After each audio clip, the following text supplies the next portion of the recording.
الحمد للہ رب العالمین والصلاة والسلام علی اشرف الانبیاء والمرسلین وعلی آلہ واصحابہ اجمعین۔ قال اللہ تعالی وتبارک فی القرآن المجید والفرقان الحمید۔ بسم اللہ الرحمن الرحیم۔ لا اقسم بهذا البلد وانت حل بهذا البلد ووالد وما ولد لقد خلقنا الانسان فی کبد۔ صدق اللہ مولانا العظیم وصدق رسولہ النبی الکریم الرؤوف الرحیم۔ اللہم نور قلوبنا بالقرآن وزین اخلاقنا بالقرآن وادخلنا الجنۃ بالقرآن ونجنا من النار بالقرآن۔ قال اللہ تعالی وتبارک فی شان حبیبہ مخبرا وآمرا ان اللہ وملائکتہ یصلون علی النبی یا ایہا الذین آمنوا صلوا علیہ وسلموا تسلیما۔ اللہم صلی علی سیدنا و مولانا محمد معدن الجود والکرم صلاۃ و سلاما علیک یا سیدی یا رسول اللہ۔ میں نے آپ کے سامنے قرآن مجید کے جو کلمات تلاوت کیے ان میں اسی حقیقت کو بیان کیا گیا۔ لا اقسم بہذا البلد، آغاز ہوا شہر مکہ کی قسم سے، قسم ہے مجھے اس شہر کی، پھر وجہ قسم بھی بیان کی، وَأَنْتَ حِلٌّ بِهَذَا الْبَلَدِ، مجھے اس شہر کی قسم اس لیے کہ محبوب اس شہر میں تو جو بستا ہے، تیرا بسیرا ہے اس شہر میں، اس شہر کی گلیوں نے تیرے قدم چومے ہیں اور تیرے انفاس کی مہک اس کی فضاؤں میں بسی ہے، اس لیے مجھے قسم کہ یہاں تم رہتے ہو۔ اللہ اکبر۔ علماء کے مابین اس بات پر اختلاف ہے کہ مکۃ المکرمہ افضل ہے یا مدینۃ النبی صلی اللہ علیہ وآلہ وسلم افضل ہے۔ ایک علمی اختلاف ہے، بعض نے کہا مکۃ المکرمہ افضل ہے، دلائل دیے، بڑا وزن ہے دلائل میں۔ بعض نے کہا مدینۃ الرسول صلی اللہ علیہ وآلہ وسلم افضل ہے، دلائل دیے، بڑا زور ہے دلائل میں۔ لیکن شیخ عبدالحق محدث دہلوی علیہ رحمہ اسی آیت سے روشنی لے کر کے لکھتے ہیں کہ جب حضور مکے میں تھے تو مکہ افضل تھا، جب مدینے آ گئے تو مدینہ افضل ہو گیا۔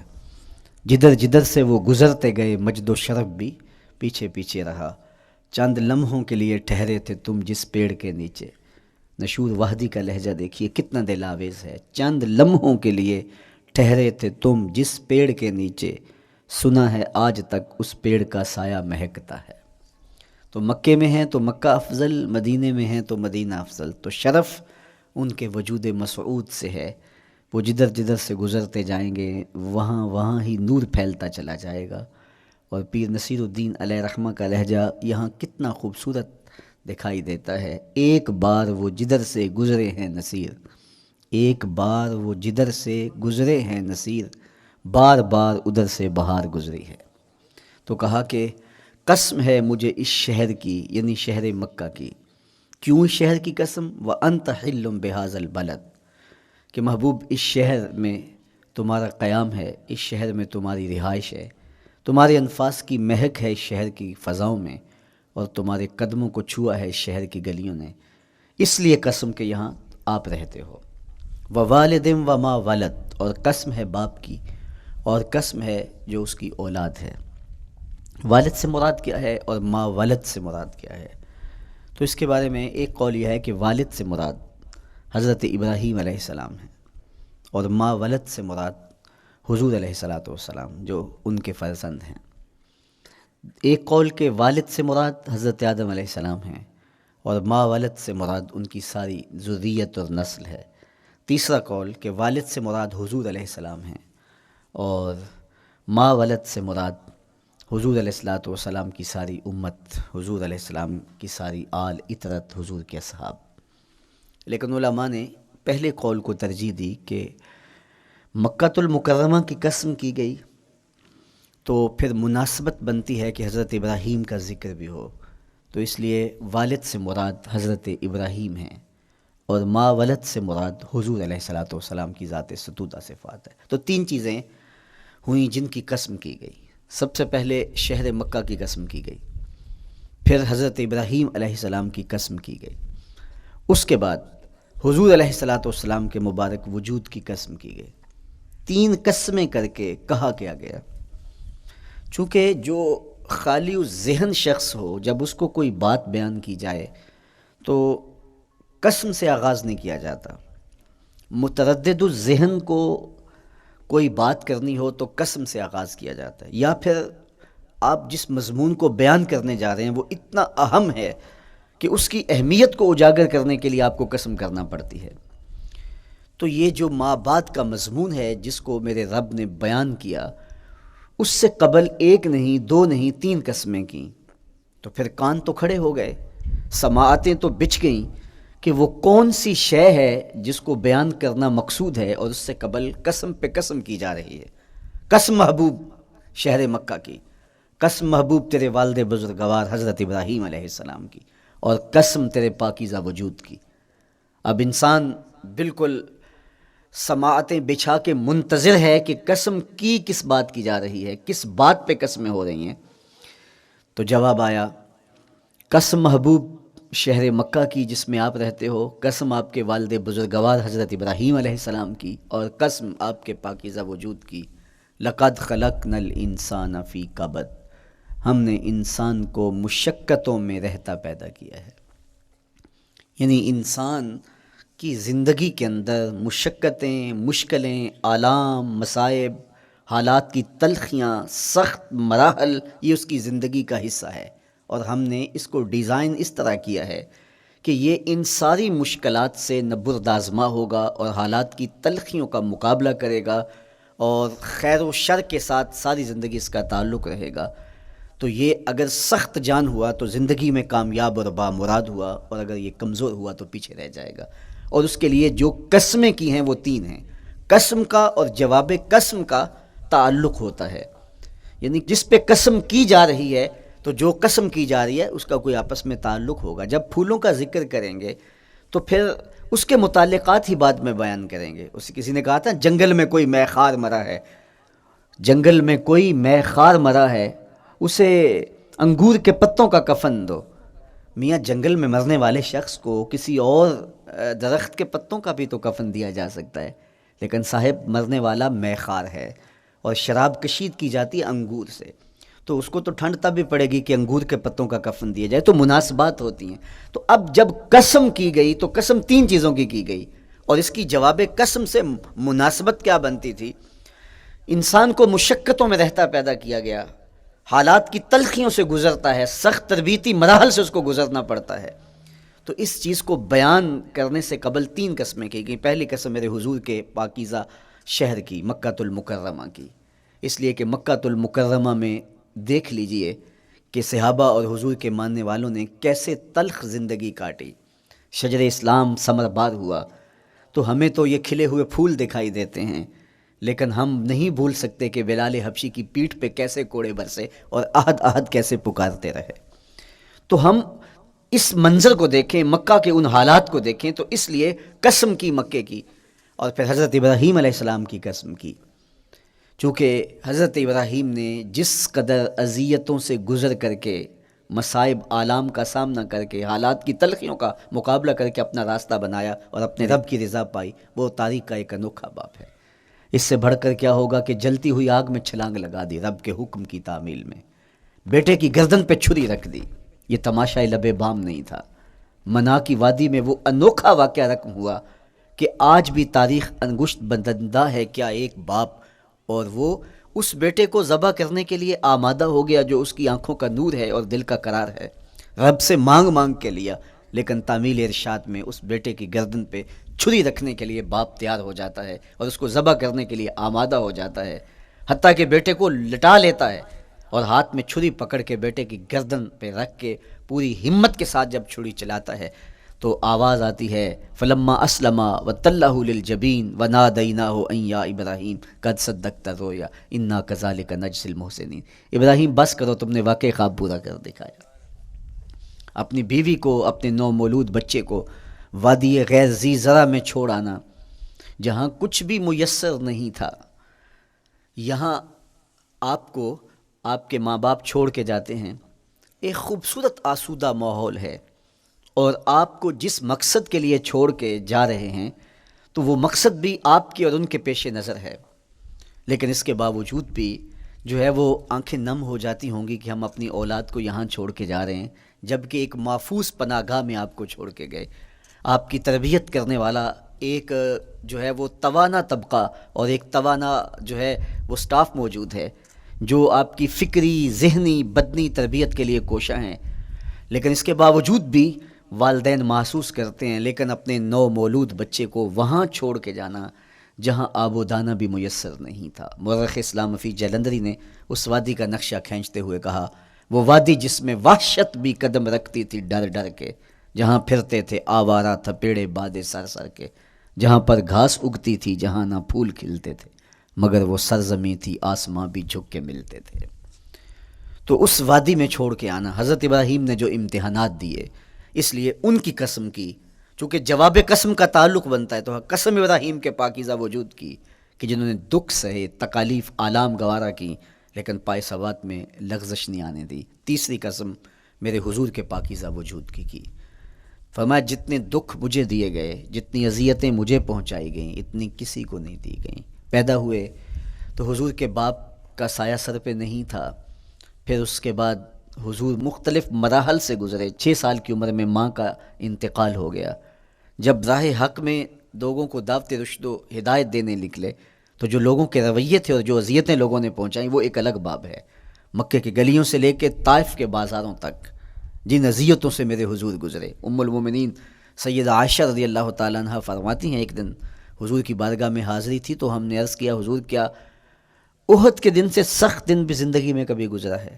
صحابہ کی نظر میں اس دن سے سخت دن کبھی زندگی میں نہیں آیا، اس لیے کہ جب 70 صحابہ کی لاشیں پڑی تھیں، حضور کے چچا حضرت امیر حمزہ شہید کر دیے گئے، اور نہ صرف انہیں شہید کیا گیا، ان کا مسئلہ کیا گیا، اعضائے بدنیاں کاٹ دیے گئے، ناک کاٹ لی گئی، زبان کاٹ لی گئی، بدن چیر کے کلیجہ نکالا گیا، اور پھر ان اعضاء کا ہار پرویا گیا، اور ہندا نے گلے میں ڈال کے رقص کیا، آنکھوں میں نیزے چبھوئے گئے.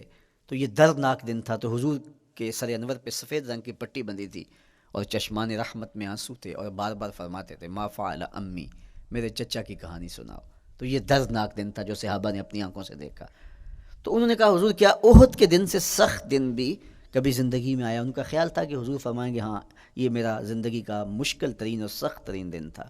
لیکن حضور نے فرمایا، ہاں عائشہ، جب طائف کے بازاروں میں تیری قوم نے مجھے پتھر مارے تو یہ دن احد کے دن سے بھی سخت تھا. حضور ان کے 3 سرداروں کے پاس پیغام حق لے کے گئے، لیکن انہوں نے آگے سے جو رویہ اختیار کیا وہ اتنا اذیت ناک تھا. حضور نے فرمایا کہ ٹھیک ہے، میں تمہاری خیر خواہی کا جذبہ لے کے تمہارے تک پہنچا ہوں، تم نے میری دعوت کو قبول نہیں کیا، تمہاری مرضی، تمہارا مقسوم.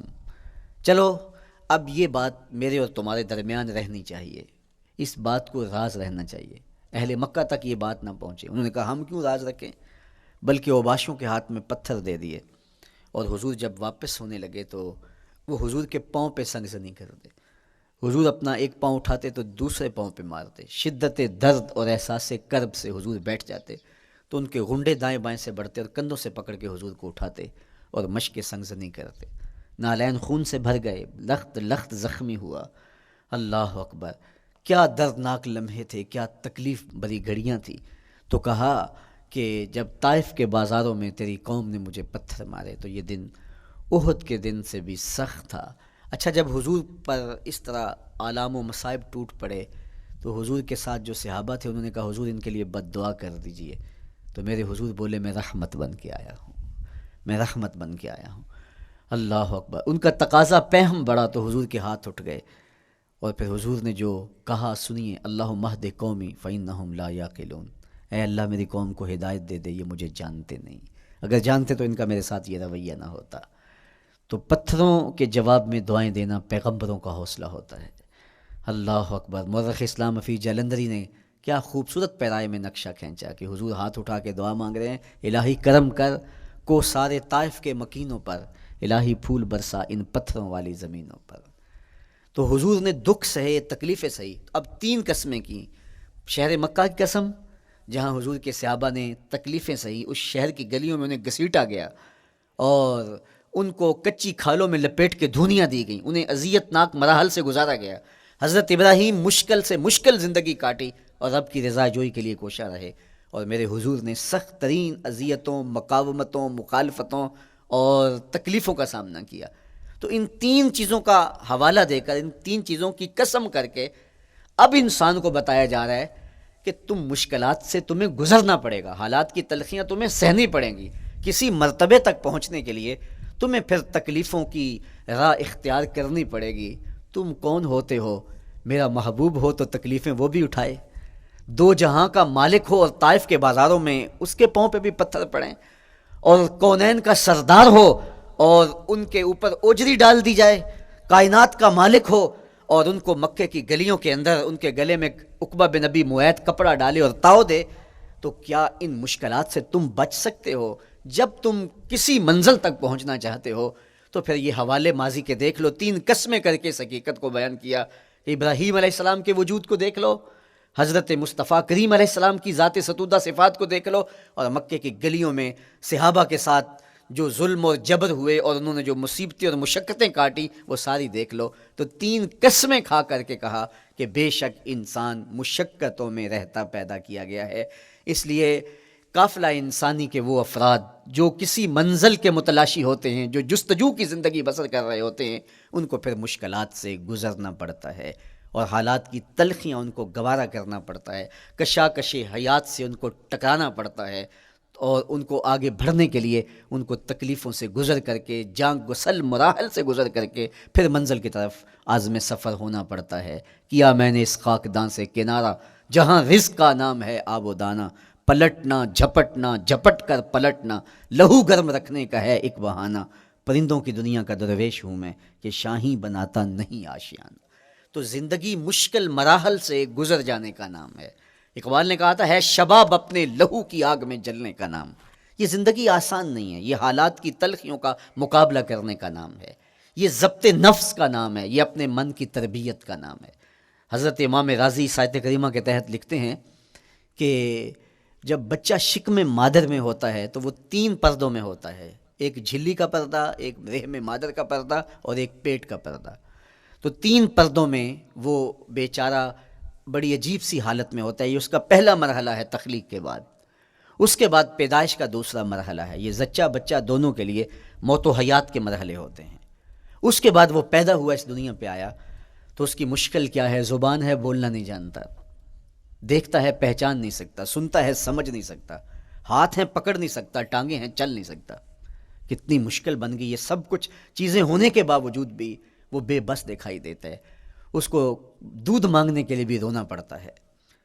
تو یہ ایک مرحلہ تھا۔ پھر آہستہ آہستہ اس نے بولنا سیکھا، ایک ایک حرف کر کے، لفظ لفظ جوڑ کے وہ جملے مکمل کرتا رہا۔ آج تو زبان کا طوطی بولتا ہے، آج تو بات کریں تو جو ہے وہ ماحول تھم جاتا ہے، لیکن انسان ذرا پلٹ کے آغوش مادر میں تیری ماں نے ایک ایک حرف تجھے سکھایا تھا، ایک ایک لفظ تجھے سکھایا تھا، لفظ لفظ کر کے، حرف حرف کر کے جملے بنے، اور آج تیری گفتار کی شوخی کے تذکرے زمانے میں ہیں، تو پھر تجھے بولنا سکھایا۔ تو چل نہیں سکتا تھا، آج تیری جو ہے وہ جولانیاں دیکھنے والی ہیں، تیری رفتار کو کوئی چھو نہیں سکتا ہے، تیری آنکھوں کی بجلیاں آج عقابوں سے بڑھ کر ہیں، آج تیرے کانوں کے اندر نغموں کا جہاں آباد ہے، آج تیرے ہاتھوں کی گرفت کہ آگے شیر غراں بھی ہو تو وہ بھی بے بس ہو جاتا ہے، لیکن دیکھ تو کتنا مجبور تھا۔ اچھا چلو وہاں سے آگے آئے، پھر زندگی کو سیکھنا پڑتا ہے، آداب سیکھنے پڑتے ہیں، کس سے کیا بات کرنی ہے سیکھنا پڑتا ہے، آگے بڑھے، جوانی کی دہلیز پہ پہنچے۔ جوانی انسان کی زندگی کا باقپن ہوتا ہے، عروج ہوتا ہے، اللہ اکبر، لیکن جوانی کو تقدس معاب رکھ کے منزل تک پہنچانا یہ سب سے مشکل مرحلہ ہوتا ہے، چونکہ جذبات بے قابو ہیں، خواہشیں آوارہ ہیں، اور تا حد نظر نظارے ہی نظارے جو دل کو کھینچتے ہیں۔ اب اپنے تقدس کو جو شخص محفوظ رکھے، کائنات میں سب سے قیمتی جوہر حضرت انسان کا اس کی عصمت کا جوہر ہے، اور سب سے حسین چہرہ وہ ہے جو جنسی کالک سے اپنے آپ کو بچا لے۔ تو جوانی ہو، باقپن ہو، اور پھر اپنی خواہشات کو بے قابو نہ ہونے دیا جائے، سب سے مشکل مرحلہ پوری زندگی میں یہ آتا ہے۔ کسی نے کہا تھا کتاب زیست کا ایک اور باب بیت گیا، شباب بیت گیا، ایک عذاب بیت گیا۔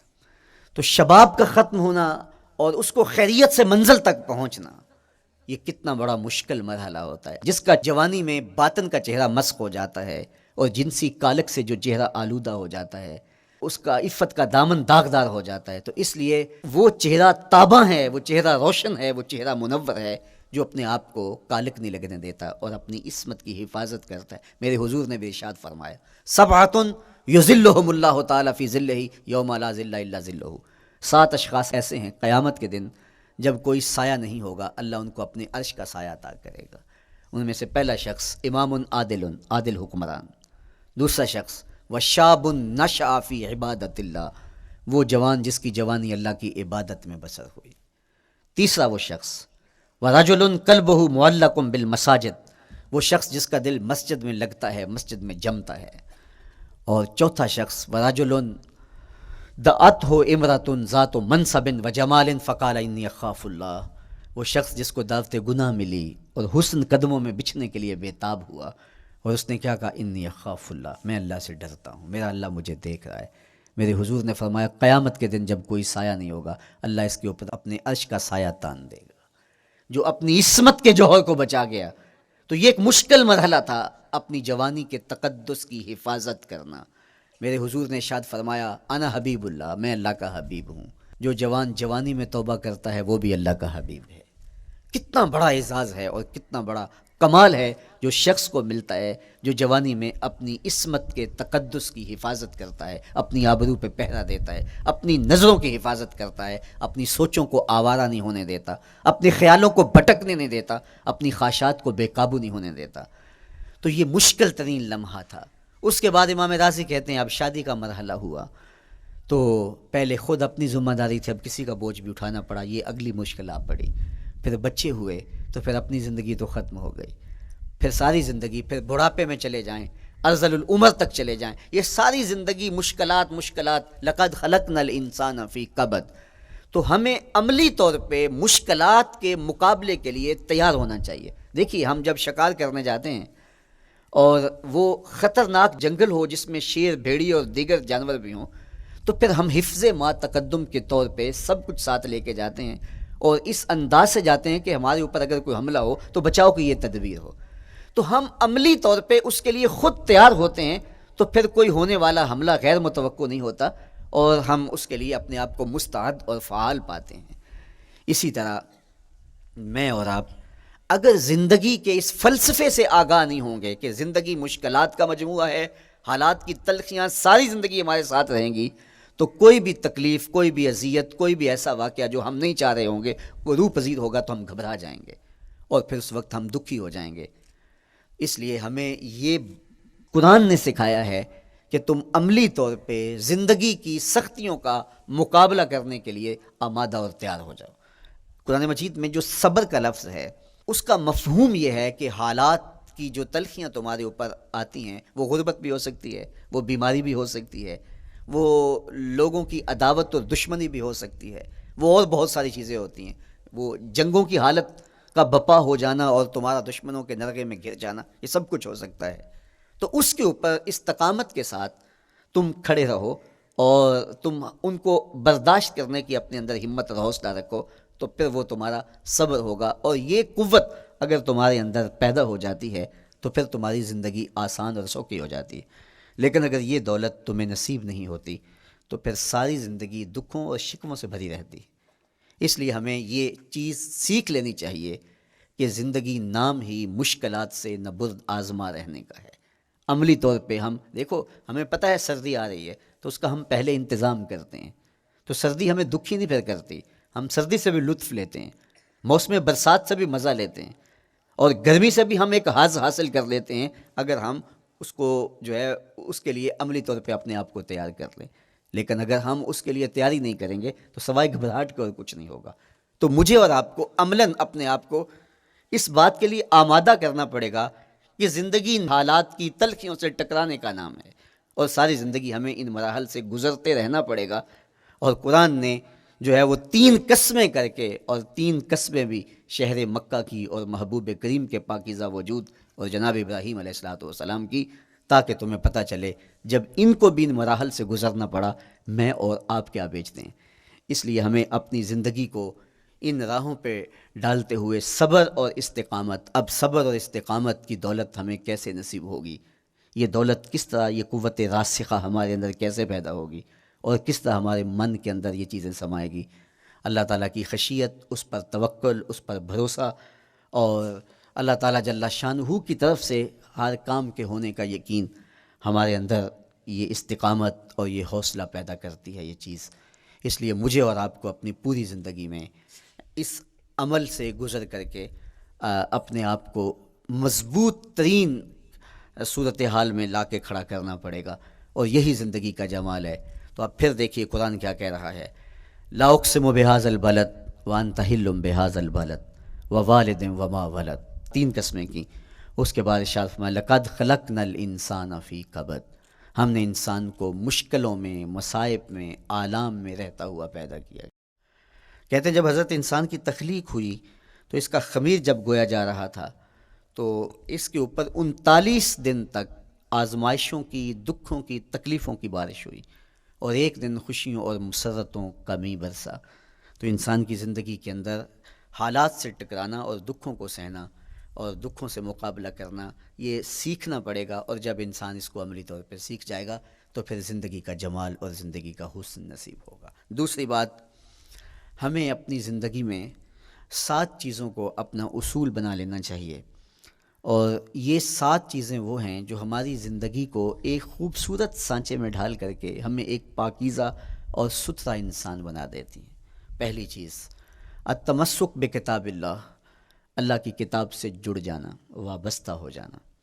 جب ہم کتاب اللہ سے وابستہ ہو جائیں تو پھر ہمارے باطن کی اور نفس کی تربیت ہوتی ہے، اور پھر ہم وہ مطلوب انسان بنتے ہیں جو ہمارا رب ہم سے تقاضا کرتا ہے۔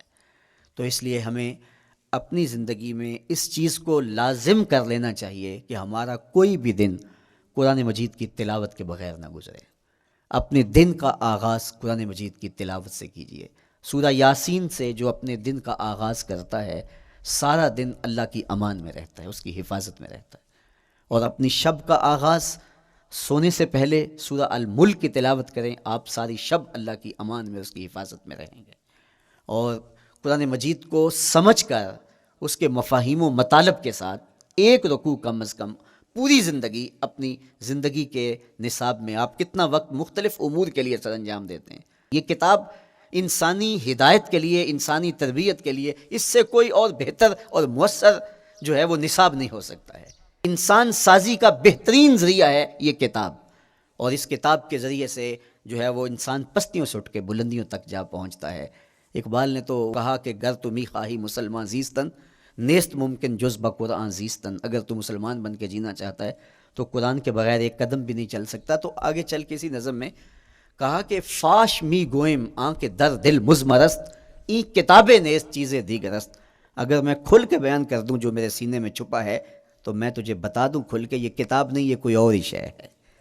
کن لوگوں کو کہاں سے اٹھایا اور یہ کتاب کہاں تک لے گئی، جو باہمی جنگ و جدل میں الجھے ہوئے تھے اور حرف شناس بھی نہیں تھے، جو سواد آشنا بھی نہیں تھے، پھر انہوں نے جو ہے وہ روما کی سلطنت بھی الٹ کے رکھ دی۔ یہ کرشمہ تھا اس کتاب کا جس نے زندگی کا جمال ان کی روحوں کے اندر پیدا کر دیا۔ تو میں اور آپ اپنی زندگی میں قرآن مجید سے کبھی بھی دور نہ ہوں، روزانہ کی بنیاد پہ آپ تلاوت کلام مجید اپنی زندگی میں شامل رکھیں۔ انشاءاللہ اس کے اجالے دنیا میں اور آخرت میں آپ اپنی آنکھوں سے مشاہدہ کریں گے۔ حضرت امام احمد بن حنبل فرماتے ہیں، میں نے رب سے کہا کہ مجھے اپنا قرب عطا کر، آواز آئی میرا قرب چاہتے ہو تو قرآن پڑھا کرو۔ یہ رب کی قربت کی بھی ضمانت ہے اور ضبط نفس اور باطن کی تربیت کا بھی ذریعہ ہے۔ اچھا، دوسری بات، والاقتداء بسنت رسول اللہ صلی اللہ علیہ وآلہ وسلم، ہمارے لیے بہترین نمونہ ہمارے حضور علیہ الصلوۃ والسلام کی زندگی ہے، حضور کے دیا ہوا نظام حیات ہے جس پر حضور نے خود عمل کر کے دکھایا۔ میرا عشق رسول، میری محبت رسول اس بات کا تقاضا کرتی ہے کہ میں ان کے طریقہ حیات کے مطابق اپنی زندگی گزاروں۔ اسلام دعوے کی بات نہیں کرتا، دلیل ہم سے مانگتا ہے۔ آج میں کہتا ہوں میں عاشق رسول ہوں، اور اتنا بڑا عاشق رسول ہوں کہ میرے جیسا زمانے میں دوسرا کوئی نہیں۔ میرے جذبات ایسے دکھائی دیتے ہیں آسمان کو چیر دوں گا اور زمین کو پھاڑ دوں گا، لیکن ہمسایوں کے ساتھ میرا سلوک بتاتا ہے کہ میں عاشق رسول نہیں ہوں، دوستوں کے ساتھ میرا رویہ بتاتا ہے کہ میں عاشق رسول نہیں ہوں۔ میں کسی سے وعدہ کرتا ہوں اور پھر اس پہ پورا نہیں اتر پاتا، تو صاحب پھر آپ عاشق رسول نہیں ہیں، آپ کچھ اور ہیں۔ عشق رسول تو یہ ہے کہ میرے محبوب علیہ السلام نے کسی سے عہد کیا ہے کہ تمہارے آنے تک میں یہاں کھڑا ہوں، اور وہ جا کے بھول جاتا ہے، اور میرے حضور 3 دن وہاں منتظر رہتے ہیں۔ وہ اچانک گزرا اور دیکھا تو حضور علیہ السلام کھڑے ہیں، تو خود پریشان ہوا، صرف اتنی بات اسے کہی، صاحب تو نے مجھے مشکل میں ڈال دیا، تو نے مجھے مشقت میں ڈال دیا۔ عہد کیا ہے تو پھر اس کی پاسداری نبھا کے دکھائی۔ اللہ اکبر، میں اگر حضور سے محبت کرنے والا ہوں تو میرا رویہ بتائے کہ میں عاشق رسول ہوں، میری زبان پہ جھوٹ نہیں بول سکتی۔ آپ سے پوچھا گیا کہ مومن بزدلی کر سکتا ہے؟ کہا نہیں، بہادر ہوتا ہے، لیکن ہو سکتا ہے کبھی اس سے بزدلی سرزد بھی ہو جائے۔ پھر پوچھا گیا کہ مومن بخیل ہو سکتا ہے؟ کہا نہیں، سخی ہوتا ہے، لیکن ہو سکتا ہے کبھی اس سے بخل بھی سرزد ہو جائے۔ پھر تیسرا سوال حضور سے کیا گیا، مومن جھوٹا ہو سکتا ہے؟ فرمایا جھوٹا نہیں ہو سکتا، یہ پکی بات ہے کہ مومن جھوٹ نہیں بول سکتا۔ میں اور آپ اپنے رویوں میں دیکھیں کہ ہم کھڑے کہاں ہیں۔ آج ہم ان جگہوں پہ بھی جھوٹ بولتے ہیں جہاں جھوٹ بولنا ہماری مجبوری بھی نہیں ہوتی، چونکہ یہ ہماری فطرت ثانیہ اور عادت بن چکا ہے، اور ہم اس کو برا ہی نہیں سمجھتے۔ جبکہ جھوٹ جب کوئی شخص بولتا ہے، حدیث پاک میں آتا ہے اس کے منہ سے بدبو نکلتی ہے، رحمت کے فرشتے 1 میل دور ہٹ جاتے ہیں اس سے۔ اور سویر سے شام تک جب ہمارے معمولات یہ ہوں تو پھر ہم کہاں کھڑے ہیں اور رحمت کے فرشتے کہاں کھڑے ہیں؟ تو حضور علیہ السلام کی سنت کا اتباع حضور کی محبت کی دلیل ہوگی۔ امام قرطبی نے لکھا ہے، اللہ کی محبت کا کوئی دعویٰ کرے تو کیا دلیل ہوگی کہ یہ واقعی محب الہی ہے؟ تو کہا اللہ سے محبت کا دعویٰ کرنے والے کے لیے دلیل یہ ہے کہ وہ قرآن سے پیار کرے۔ قرآن سے پیار اور قرآن سے محبت کی دلیل یہ ہے کہ حضور کا پیار سینے میں رکھے۔ حضور سے محبت کی دلیل یہ ہے کہ سنت رسول سے پیار کرنے والا ہو، اور سنت رسول سے پیار کرنے کی دلیل یہ ہے کہ بدعات سے اجتناب کرنے والا ہو۔ ہر وہ طریقہ جو میرے حضور نے نہیں دیا اس کو اختیار نہ کرے، اس طریقے کو اختیار کرے جو حضور علیہ السلام کا عطا کرتا ہے۔ تیسری بات، عقل الحلال۔ یہ وہ بنیادی اصول ہیں جو ہماری زندگیوں میں اتر جانے چاہیے، اور ہم ایک صالح اور خوبصورت انسان بن کے اس معاشرے کا حصہ بن سکتے ہیں۔ عقل حلال زندگی میں شامل ہو تو زندگی کو جمال نصیب ہوتا ہے، اور باطن اور ظاہر کو طمانینت نصیب ہوتی ہے۔ اگر رزق پاک نہیں ہے تو آپ کعبے بھی جائیں تو وہاں بھی آپ محروم پلٹیں گے۔ میرے حضور علیہ السلام نے فرمایا، ایک بندہ لمبا سفر کر کے گیا، اشعث اغبر کے لفظ ہیں کہ اس کے بال بکھرے ہوئے ہیں، سفر کی گرد پڑی ہوئی ہے، اور لباس بھی پھٹا ہوا ہے، شکستہ حالت، پراگندہ صورت، اور کھڑا ہے کعبۃ اللہ کے سامنے، یمد یدیہ، دونوں ہاتھ لمبے کر کر کے دعا مانگ رہا ہے، اور کیا کہتا ہے؟ اے اللہ، وَمَطْعَمُهُ حَرَامٌ وَمَشْرَبُهُ حَرَامٌ وَمَلْبَسُهُ حَرَامٌ وَغُذِّيَ بِالْحَرَام۔ فرمایا اس کا کھانا حرام کا ہے، اس کا پینا حرام کا ہے، اس نے جو لباس پہنا ہے وہ حرام کا ہے۔ میرے حضور فرماتے ہیں بتاؤ اس کی دعا کیسے قبول ہوگی؟ اب لمبا سفر کاٹ کے حرم کعبہ میں پہنچے، غلاف کو پکڑ پکڑ کے دعائیں کر رہا ہے، لمبے لمبے ہاتھ کر کے دعائیں مانگ رہا ہے، ملتزم سے لپٹا ہوا ہے، حتیم میں سجدہ ریز ہو کے رو رو کے دعائیں مانگ رہا ہے، لیکن دعا قبول نہیں ہوتی۔ کیوں؟ اس لیے کہ اس کے پیٹ میں لقمہ حرام کا ہے، اس کے بدن پہ لباس حرام کا ہے۔ تو اسلام نے جتنا زور حلال کمانے، حلال کھانے اور حلال اختیار کرنے پر دیا ہے، تو ایک مومن اگر اسلام کے مبادیات سے بھی آگاہ ہو تو اس کی تو زندگی کے اندر جو ہے وہ حرام گھس ہی نہیں سکتا ہے، بلکہ وہ مشکوک سے بھی اجتناب کرے۔ چوتھی چیز، کف الاذی۔ اپنے آپ کو ایسا بناؤ کہ تمہارے وجود سے کسی کو ضرر اور تکلیف نہ پہنچے۔ ہمارا اسلام تو ہمیں یہ بتاتا ہے کہ تم پیاز یا لہسن کھا کے مسجد میں نہ جاؤ کہ تمہارے منہ سے جو سمیل آتی ہے اس سے کسی کو تکلیف نہ پہنچے۔ تو یہ اسلام کی دی ہوئی تعلیمات ہیں کہ مسجد میں بھی جانا ہے تو اپنے آپ کو دیکھو کہ تمہاری حالت کیا ہے، تمہاری وجہ سے کسی کو تکلیف نہ پہنچے، تمہارے رویے اتنے خوبصورت ہوں، تمہارے ہمسائے بتائیں کہ یہ واقعی مسلمان ہے۔ مسلمان کی تعریف کی گئی، المسلم من سلم المسلمون من لسانہ و یدہ۔ مسلمان کون ہے؟ جس کے ہاتھ سے، جس کی زبان سے دوسرا مسلمان بھائی محفوظ ہے، تو وہ مسلمان ہے۔ اللہ اکبر۔ ہم یہ جو کہتے ہیں السلام علیکم، اس کو کہتے ہیں تحیت المسلم، مسلمان کا تحیت۔ تو اس میں اس کے معنی پہ غور کریں تو ہم اس کو ضمانت دے رہے ہوتے ہیں، السلام علیکم، تیرے اوپر سلامتی ہو، تو ہم اپنی جانب سے اسے ضمانت دیتے ہیں، میرے بھائی میری طرف سے تیری عزت، تیری جان، تیری آبرو سلامت ہے، اب میری جانب سے تو پریشان نہیں ہونا، میں تجھے سلامتی کی ضمانت دیتا ہوں۔ اور وہ آگے سے کیا کہتا ہے؟ وعلیکم السلام، میرے بھائی پھر میری جانب سے بھی تیرا سب کچھ محفوظ ہے۔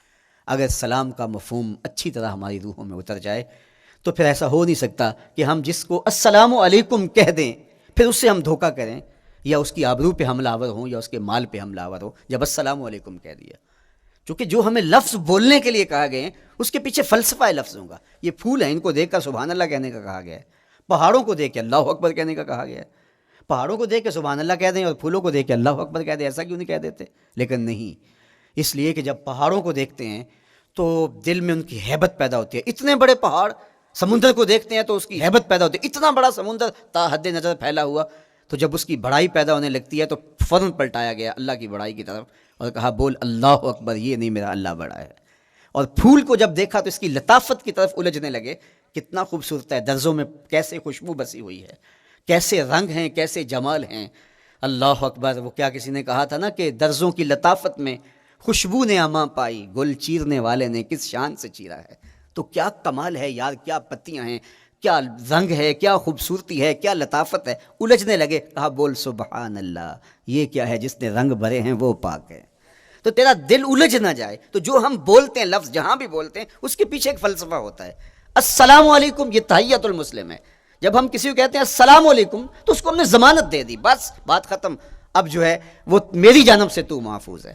لیکن ہم سلام بھی لے رہے ہوں گے اور ہاتھ بھی کاٹ رہے ہوں گے اور اس کی جیب بھی کاٹ رہے ہوں گے، پھر سلام نہیں لیا، ہم نے منافقت کی ہے. تو کف الاذی چوتھی چیز. اور پانچویں چیز اجتناب المعاصی، گناہوں سے اپنے آپ کو بچا کے رکھنا. نیکی کرنا بہت اہم ہے لیکن نیکی کرنے سے زیادہ ہم اپنے آپ کو گناہوں سے بچانا ہے. چونکہ شر کی قوتیں ہمارے ساتھ جڑی ہوئی ہیں، اس لیے اپنے آپ کی حفاظت جب ہم کریں گے تو ہم ایک اچھی صورت میں آگے بڑھیں گے. اور چھٹی چیز وہ ہے التوبہ. توبہ تسلسل کے ساتھ کرتے رہیے. یہ تصور کہ بڑھاپے میں توبہ کریں گے، یہ تصور کہاں سے آیا؟ یا ہمارے ہاں آج کل یہ کلچر پیدا ہوا ہے کہ لیلۃ القدر یا شب رات کے دن سارے جڑ کے توبہ کرنے بیٹھ جاتے ہیں اور پورا سال اپنی مرضی کی زندگی گزارتے ہیں. ایسا نہیں ہے. میرے حضور کے دامن پہ ایک بھی گناہ کا دھبا نہیں تھا. ہم نبیوں کی عصمت کے قائل ہیں، کسی نبی پر کوئی گناہ کا دھبا نہیں ہوتا. اگر اس امکان کو بھی تسلیم کر لیا جائے تو ساری شریعت مشکوک ہو جاتی ہے. لیکن اس کے باوجود حضور فرمایا میں دن میں اللہ سے 100 بار توبہ کرتا ہوں، ایک دن میں 100 مرتبہ توبہ کرتا ہوں.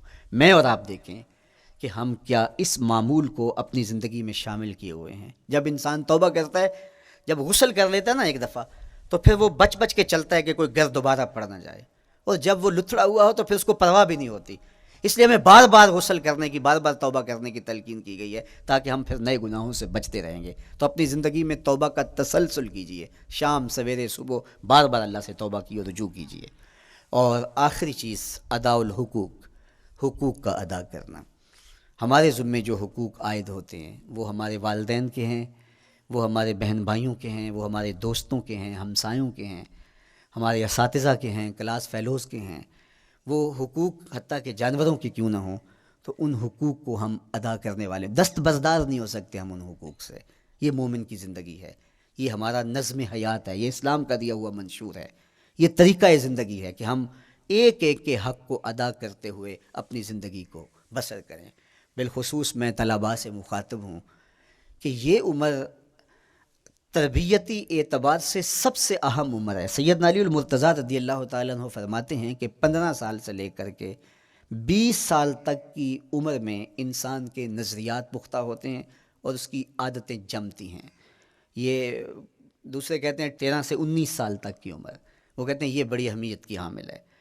تو 13 سے 19 سال یا 15 سے 20 سال تک کی عمر، بعض کا تو ہوتا ہے کہ ابھی بچے ہیں، ماں باپ بھی سستی کرتے ہیں کہ ان کو تہجد کا عادی اب کیوں بنائیں، ابھی تو یہ بچے ہیں، ان کو ان چیزوں سے، چھوٹی چھوٹی چیزوں کا عادی اب کیوں بنائیں، جب بڑے ہوں گے، سمجھدار ہوں گے، ذمہ داریوں کا بوجھ آئے گا، سب کچھ کر لیں گے.